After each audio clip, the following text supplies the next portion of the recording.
आप देख रहे हैं हरियाणा सियासत। मैं हूं इंद्रपाल चहा। साथियों, हरियाणा सियासत के पार्ट 1 में आपने 1920 में हुए एमएलसी चुनाव के बारे में जानकारी प्राप्त की और आज जानकारी देंगे 1923 में हुए एमएलसी चुनाव के बारे में। 1920 में जो एमएलसी का चुनाव हुआ था उसकी खास बात यह थी कि इसमें कोई भी पार्टी नहीं थी। जितने भी एमएलसी बने थे वो आजाद प्रत्याशी के तौर पर जीत कर आए थे। लेकिन 1923 में जो एमएलसी का चुनाव हुआ उससे पहले कुछ पार्टियों का गठन हो गया था।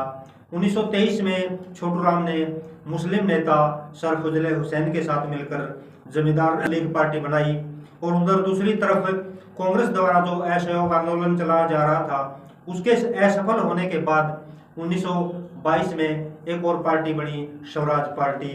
1923 के एमएलसी चुनाव में स्वराज पार्टी ने 71 सीटों में से 12 सीटों पर जीत दर्ज की थी। जैसा कि पार्ट 1 में हमने बताया था कि सीटों का वर्गीकरण किस प्रकार हुआ था, वही वर्गीकरण 1923 के चुनाव में भी हुआ। सामान्य वर्ग से 7 शहरी सीटें थी, 13 ग्रामीण सीटें थी। कुल मिलाकर जो सामान्य वर्ग से थी 20 सीटें थी।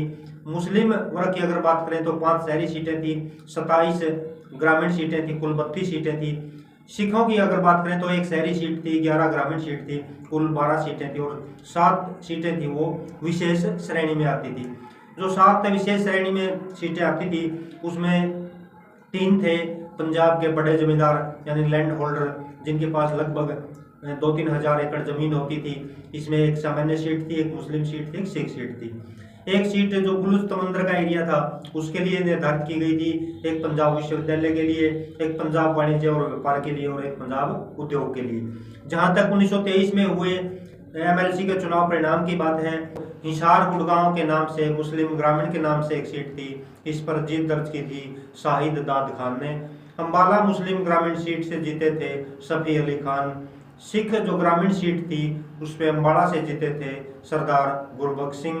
और जो सामान्य सीटें थी बड़े जमींदार जो पंजाब के लैंड होल्डर थे उसमें सामान्य सीट पर जीते थे राजा नरेंद्र नाथ, मुस्लिम सीट पर जीते थे फजले हुसैन, सिख सीट पर जीते थे मंगल सिंह और जो बलूचिस्तान का एरिया था वहां से जीत दर्ज की थी जमाल खान लधारी ने। पंजाब विश्वविद्यालय से जीते थे रुचिराम, पंजाब वाणिज्य और व्यापार से जीते थे वीएफ गरे और पंजाब उद्योग से जीते थे धनपत राय। इसमें राजा नरेंद्र नाथ और फजले हुसैन थे, ये 1920 में भी जीते थे और 1923 में भी जीते थे। इस प्रकार 2 जनवरी 1924 को विधान परिषद का गठन हो गया था। सर शेख अब्दुल कादिर प्रथम उपराष्ट्रपति बने थे जो 5 जनवरी 1924 से 4 सितंबर 1925 तक रहे। साथियों, जो 1920 का एमएलसी का चुनाव हुआ था उसमें एमएलसी बने थे लेकिन सरकार का गठन नहीं हो पाया था। जो 1923 का चुनाव था एमएलसी का उसमें सरकार का भी गठन हुआ था और जो राष्ट्रपति बने थे इसमें वो थे हर्बर्ट सिकंदर। 2 जनवरी 1924 से लेकर 16 जनवरी 1925 तक इनका कार्यकाल रहा।